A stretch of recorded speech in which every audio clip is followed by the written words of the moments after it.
எல்லாருக்கும் வணக்கம். இன்னைக்கு இந்த வீடியோல பிக் பாஸ் சீசன் 9 ஸ்டார்ட் ஆயிடுச்சு இல்லையா? அப்ப அத பத்தி ஏதாவது வீடியோ போடணும் இல்லையா? அடுத்த 100 நாளைக்கு எவன் குடும்பத்துல என்ன நடக்குதுன்னு யாருக்குமே தெரியாது. எல்லாரோட பார்வையும் பிக் பாஸ்ல தான் இருக்கும். அந்த வீட்ல என்ன நடக்குது? என்ன பொரளி பேசுறான்? எவன செய்யறக்கு ரெடியா இருக்கான்? அப்படின்னு தான் பார்த்துட்டு இருப்பாங்களே தவிர்த்து, தன்னோட வீட்ல என்ன நடக்குது அப்படின்னு சொல்லி யாருமே பார்க்க போறதில்ல. அதான் எதார்த்தம்.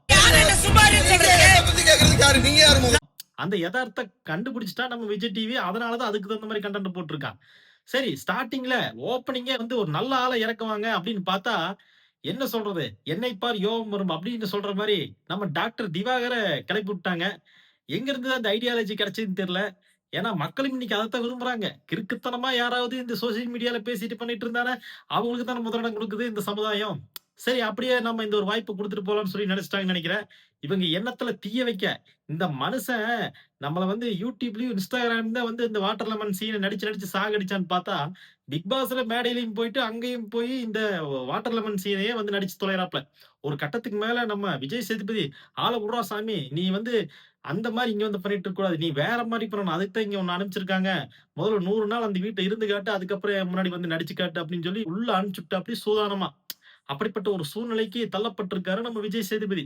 சரி, இப்படி இருக்கும்போது இன்னும் பல கன்டென்டன்ட்ஸ நானு கழுவி ஊத்தப் போறேன், கிழிச்சு எறியப் போறேன். வாங்க நேரா வீடியோக்குள்ள போலாம். சரிங்க, இந்த திவாகர பத்தி பேசறதுக்கு இன்னும் நெறைய இருக்குது. இன்னும் முடியல. ஏன்னா, விஜய் சேதுபதி எதனால இந்த திவாகர தேர்ந்தெடுத்தோம்னு சொல்லிட்டு ஒரு விளக்கம் குடுத்தாரு பாரு. இவரு ஒரு டாக்டர். இவரு ஒரு பிசியோதெரபிஸ்ட். அதனால எங்க டீம் இவர்கிட்ட பிசியோதெரபிஸ்ட் சம்பந்தமா சில கேள்விகள் எல்லாம் கேட்டாங்க. அதுக்கெல்லாம் கரெக்ட்டா பிரில்லியன்ட்டா பதில் சொல்ட்டாரு. அதனால தான் இவர சூஸ் பண்ணோம். அப்படின்னு சொல்லி சமாளிச்சாரு. எதுக்கு? மக்கள் எல்லாம் "எதுக்குய்யா இந்த ஆள எடுத்த? உங்களுக்கெல்லாம் அறிவு இல்ல, மானம் இல்ல, ரோசம் இல்ல, சோத்த தான் திங்கிறீங்களா? வேற ஏதாவது திங்கிறீங்களா?" அப்படின்னு கேட்றக்கூடாது அப்படிங்கிற ஒரு காரணத்துக்காக இந்த ஒரு விளக்கம். ஏப்பா, சரி, விளக்கம் தான் குடுத்திருக்கீங்க. நீங்க நார்மல் பெர்சன கூட்டிட்டு வந்திருந்தா பரவால்ல. அவரு யாரு? இவரு நார்மல் பெர்சனே கிடையாது. பைத்தியம். பைத்தியத்த கூப்பிட்டு வந்துட்டு அதுக்கு ஒரு விளக்கம் வேற குடுக்குறாங்க. சரி, ஓகே. இந்த ஆளு சும்மா இருக்காம பிரவீன் காந்தி கிட்ட போயி என்ன தெரியுமா பேசிட்டு இருந்தாரு? இன்னைக்கு இந்த ஃபர்ஸ்ட் டேல, அதாவதுங்க, நான் எல்லாரும் மாரி ஒரு விஜேவோ, ஆர்ஜேவோ இல்ல ஒரு சோசியல் மீடியா இன்ஃப்ளூயன்சரோ கிடையாதுங்க. நான் பாஸ்ட் இந்த 1 இயர்லயே இவ்ளோ பெரிய செலிபிரிட்டி ஆயிருக்குங்க. அதனால கடவுள் தந்த கிஃப்ட்ங்க.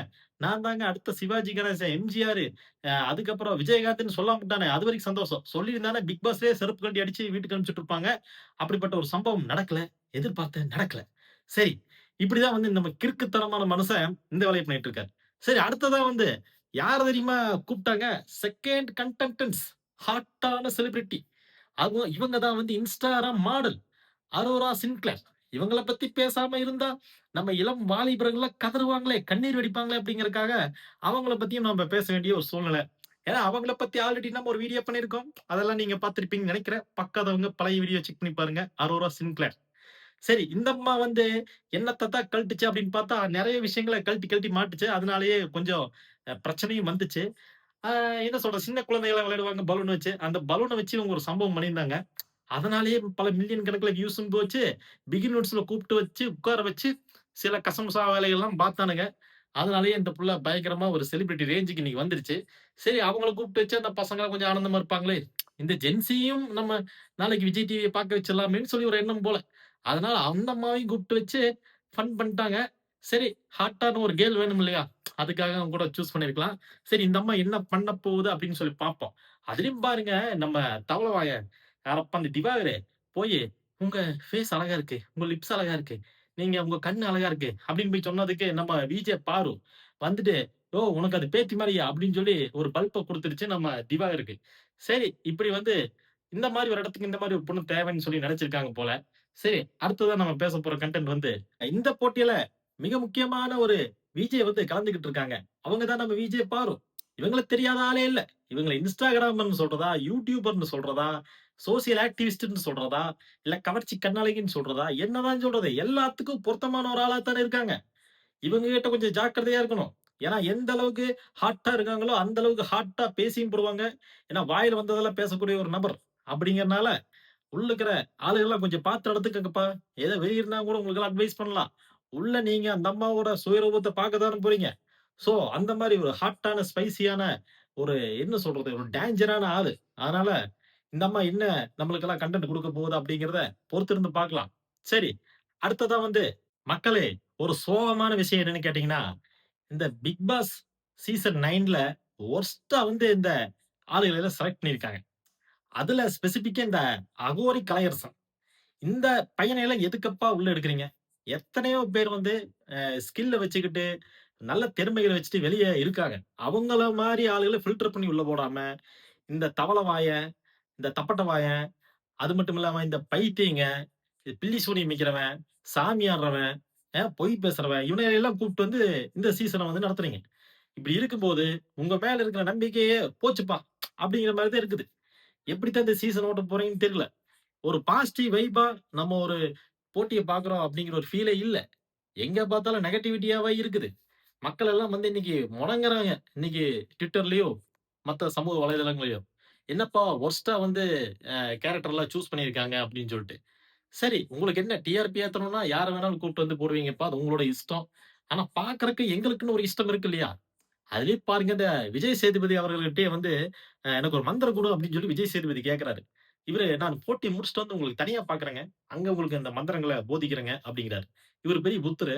இவரு வந்து விஜய் சேதுபதிக்கு மந்திரம் குடுத்து, விஜய் சேதுபதி அந்த மந்திரத்த படிச்சுட்டு அப்படியே வந்து தலையில நடக்க போறாரு. ஏய்யா உங்களுக்கெல்லாம் வேற வேலை இல்லையா? அ இந்த அகோரி கலையரசன் போட்ட வீடியோலாம் பார்த்துட்டு, இப்படித்தான் இந்த ஆள வந்து சூஸ் பண்ணீங்கன்னு எனக்கு சத்தியமா தெரியல. என்ன சொல்றது? ஒரு பைத்தியங்கள் கூடாரமா வந்து இந்த பிக் பாஸ் 9 சீசன் வந்து போயிட்டு இருக்கு அப்படிங்கிறது சொல்லக்கூடிய ஒரு சூழ்நிலையில இருக்கோம். ஓகே. அடுத்ததா விஜய் டிவில எப்பவுமே ஒரு கூத்து பண்ணுவாங்க. அதாவது இந்த வயசான ஆளுகள் உள்ள தூக்கி போட்டு, அவங்களோட எமோஷன்ஸையும், அவங்களோட வேதனைகளையும் பகிர்ந்துக்கிற மாரி ஒரு வேலைய வந்து பண்ணுவாங்க. அது எப்பவுமே கொஞ்சம் கான்ட்ரோவர்சியா தான் இருக்கும். அந்த வரிசையில அந்த இடத்த பூர்த்தி பண்ற விதமா பிரவீன் காந்தி வந்திருக்காரு. யாரப்பா இந்த பிரவீன் காந்தி தொப்பி போட்டுட்டு, பார்த்தா ஏதோ மேஜிக் மேன் மாரி இருக்காரேன்னு சொல்லி ரெஃபர் பண்ணி பார்த்தா, அட இவரு நம்ம பழைய ரட்சகன் படத்த எடுத்த ஆளு. பேன் இந்தியா படத்த அந்த காலத்துல எடுத்து வச்சிருக்காரு மனுஷன். ஜோடி படமும் இவரு தான் வந்து டைரக்ட் பண்ணாரு. இந்த படங்களோட வெற்றிக்கு பிறகு, நம்மளே ஏன் ஹீரோவா நடிக்க கூடாதுன்னு சொல்லி, ஹீரோவா நடிச்சு செருப்படி வாங்கி வீட்டுக்கு போயிட்டாரு. அதுக்கப்புறம் தான் வந்து, இப்ப இந்த ரீசென்ட்டா வந்து ரஞ்சித்தோட ஒரு படம், கவுண்டமலைன்னு ஒரு படம். அது இந்த சோசியல் மீடியாவே வந்து மிகப்பெரிய ஒரு தாக்கத்த ஏற்படுத்துச்சு. என்ன தாக்கம்? ஏன்டா இன்னுமாடா ஜாதிய கட்டிட்டு அலையுறீங்க? அப்படிங்கிற ஒரு தாக்கம். அதுக்கு சப்போர்ட் பண்ணி பேசினாரு இந்த ஆளு. அதனாலயே லெஃப்ட் ஹேண்ட்லயே வச்சு முதின்னு முதிச்சாங்க இந்த ஆள. எங்க சோசியல் மீடியால. அதுக்கப்புறமா பிக் பாஸ்ல கூப்பிட்டு வாங்க, நம்ம ஆளுங்க இங்க முதிக்கிறதுக்கு ரெடியா இருக்கிறாங்க. வாங்கன்னு சொல்லி இவர கூப்பிட்டுட்டு இருக்காங்க. நம்ம அந்த பிரவீன் காந்திய. சோ பிக் பாஸ்ல இவரு என்ன பேசப் போறாரு அப்படிங்கிறத நம்ம பார்ப்போம். என்ன கான்ட்ரோவர்சி நடக்குது அப்படிங்கிறத நம்ம பார்ப்போம். சரி, இனி கொஞ்சம் உருப்படியான ஆளுகள கொஞ்சம் பார்த்துடலாம். ஓகே, அப்ப யாருமே வந்து இந்த பிக் பாஸ் வீட்டுக்குள்ள உருப்படியான ஆளுங்க இல்லையா அப்படின்னு நீங்க கேட்டீங்கன்னா, இருக்காங்க. நம்ம விக்கல் விக்ரம். இவங்க கூட எடுத்துக்கலாம். இவங்க என்ன சொல்றது? நல்ல சென்சிட்டிவான பெர்சன், நல்ல ஜாலியான பெர்சன். அது மட்டும் இல்லாம, நல்ல எதார்த்தமான ஆளுங்க. இவங்களோட வீடியோஸ் எல்லாம் பார்க்கும்போது நம்மளுக்கு நல்ல சாட்டிஸ்ஃபைடா இருக்கும். அந்த மாரி ஒரு கன்டென்ட்ட குடுக்கக்கூடிய நம்ம விக்ரம் வந்து உள்ள இருக்காரு. அது நம்மளுக்கு ஒரு மிகப்பெரிய ஆறுதலு. அதுக்கப்புறமா பார்த்தீங்கன்னா, நம்ம குக் வித் கோமாளி டைட்டில் வின்னரான நம்ம கனி அக்கா உள்ள இருக்காங்க. காரசாரமா சமைப்பாங்க. ஸ்வீட்டா பேசுவாங்க. நல்ல எதார்த்த குணமுடைய பொண்ணு. அதனால அவங்களும் உள்ள இருக்காங்க. அவங்கள வச்சும் கன்டென்ட் நகரும். ஏன்னா கொஞ்சம் டீசென்ட்டான ஆளு. அதனால அவங்களும் நம்மள என்டர்டெயின் பண்றதுக்கு ரெடியா இருக்காங்க. அதுக்கப்புறமா சுபிக்ஷான்னு ஒரு மீனவ பெண் வந்து கலந்திருக்காங்க. இவங்க தான் வந்து முதல் ஒரு மீனவ பெண்ணா இருந்து கடலுக்குள்ள போய் எக்ஸ்ப்ளோர்லாம் பண்றாங்க. சோ அவங்கள வந்து இந்த பிக் பாஸ் வீட்டுக்குள்ள கூப்ட்டு வந்திருக்காங்க. அது ஒரு நல்ல விஷயம். இந்த மாரி என்னதான் ஒரு சாக்கடையான ஆளுகள உள்ள வச்சிருந்தாலும், இந்த மாரி நல்ல நல்ல ஆளுகளையும் உள்ள கூப்ட்டு வந்து வச்சிருக்காங்க.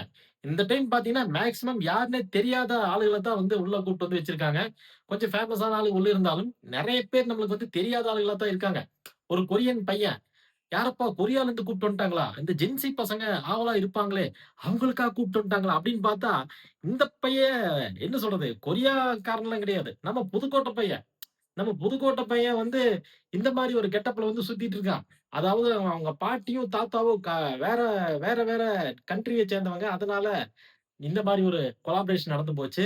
சோ, அதனால அந்த பையனும் வந்து உள்ள இருக்காப்படி. அதனால கிட்ஸ்கள கவர்ற விதமா நம்ம பையன் புதுசா ஏதாவது பண்ணுவான். இந்த ஃபேஷன், லைஃப் ஸ்டைல் இந்த மாரி விஷயங்கள்ல படு எக்ஸ்பெர்ட்டான ஆளு அப்படிங்கிற மாரி கேள்விப்பட்டேன். சோ, அந்த பையனும் நல்ல ஒரு இமேஜ வந்து கிரியேட் பண்ணுவான் மக்கள் மத்தியில. சோ, அவன வச்சும் கன்டென்ட் நகரக்கு நெறைய வாய்ப்புகள் இருக்குது. சோ, இந்த மாரியான ஆளுகள் தான் வந்து நான் மோஸ்ட்லி பார்த்தேன். சோ, எல்லாத்தையும் பத்தி பேசுறதுக்கு ஒண்ணுமே கிடையாது. மத்த ஆளுகள பத்தி பேசினா இன்னும் 1/2 மணி நேரம் பேச வேண்டியது இருக்கும். சரிப்பா, இந்த போட்டியாளர்கள் மேல தான் இவ்வளவு விமர்சனம் இருக்குது. என்னப்பா மொக்கையா இருக்கு அப்படிங்கிற மாரி நம்ம இருந்தாலும், இந்த பிக் பாஸ் நிகழ்ச்சிய தொகுத்து வழங்குற நம்ம யாரப்பா? நம்ம விஜய் சேதுபதி. இவரு மேலயும் வந்து நெறைய கமெண்ட்ஸ் வந்து இன்னும் நெகட்டிவிட்டியா ஸ்ப்ரெட் ஆகி போயிட்டு தான் இருக்கு. ஏன்னா, கமலஹாசன் அளவுக்குலாம் இல்லப்பா. அதுக்கு சிம்புவே போட்டுருக்கலாம். போன சீசன்லாம் வந்து விஜய் சேதுபதி கேள்வி கேட்கிறேங்கிற பேர்ல ரொம்ப ஓவரா பண்ணிட்டாப்படி. அதனால தொகுத்து வழங்குறதுக்குலாம் விஜய் சேதுபதி ஆகவே ஆகாது. ஆள மாத்திருங்க அடுத்த சீசன்லயாவது. அப்படின்னு சொல்லிட்டுலாம் வந்து இன்னைக்கு சோசியல் மீடியால பேசிட்டு இருந்தாங்க. ஆனாலும் என்ன பண்றது? விஜய் டிவிலயே போன வருஷம் சொல்ட்டாங்க. நம்ம விஜய் சேதுபதி தான் சூப்பர் அப்டின்ட்டு. இதுலருந்து என்ன தெரியுது? கமலஹாசன் வந்து இந்த நிகழ்ச்சிய தொகுத்து வழங்குறதுக்கு அருகதையே இல்ல அப்டிங்கிற மாரியெல்லாம் போன சீசன்ல பேசிட்டு இருந்தானுங்க. அதனால இந்த டைம் விஜய் சேதுபதி வந்து ஹெட் மாஸ்டர் மாரி கேள்விகள நறுக்கு நறுக்குன்னு கேட்க போறாரு. இவனுங்க குறுக்கு குறுக்குன்னு பதில் சொல்லப் போறாங்க. நாம தெறிக்க தெறிக்க இந்த வீடியோலாம் பார்க்க போறோம். சோ, பிக் பாஸ் சீசன் 9 இதோட வீடியோ முடிஞ்சுச்சு. சோ, இதோட நிறுத்திக்கலாம்னு நெனைக்கிறேன். சரி, பிக் பாஸ் இந்த செட்டே கொஞ்சம் வித்தியாசமா இருந்தது. இந்த டைம் பார்த்தீங்கன்னா, டார்க்கான கலர்ஸ் எல்லாம் வந்து இந்த பிக் பாஸ் வீட்ல வந்து அப்ளை பண்ணியிருக்காங்க. அது மட்டும் இல்லாம போட்டிகள் வந்து மிக கடுமையா இருக்கும் அப்டிங்கிற மாரியும் சொல்லியிருக்காங்க. இந்த 4, 5 சீசன் வந்து மொக்கையா போச்சு. சரி இந்த சீசனாவது கொஞ்சம் டஃப்பான காம்படிஷன்ஸ் இருந்துச்சுன்னா, மக்கள என்டர்டெயின் பண்ற விதமா இருந்துச்சுன்னா, இந்த பிக் பாஸ் ஷோ இன்னும் அடுத்த லெவலுக்கு போறக்கு நெறைய வாய்ப்புகள் இருக்குது. நம்மளுக்கு நெறைய கன்டென்ட் கிடைக்கிறதுக்கும் வாய்ப்புகள் இருக்குது. ஸோ பிக் பாஸ் யாரெல்லாம் வந்து பிக் பாஸ பார்க்குறீங்க? 100 நாள் வேல வெட்டி இல்லாம இதையே பார்த்துட்டு இருப்பேன் அப்படின்னு சொல்லி நெனைக்கிற ஆளுகளா கமெண்ட் செக்ஷன்ல பதிவு பண்ணுங்க. அடுத்த கன்டென்ட்ல சந்திப்போம். பிக் பாஸ பத்தி பேசுறதுக்கு ஒண்ணுமில்ல. டெய்லியும் போடுறக்கு இதுல ஒண்ணுமே கிடையாது. I don't like Bigg Boss. So இந்த ஒரு வீடியோவோட முடிச்சுக்கிறேன். மீண்டும் அடுத்த ஒரு இன்ட்ரஸ்டிங்கான வீடியோல உங்கள சந்திக்கிறேன். அதுவரைக்கும் நன்றி, வணக்கம்.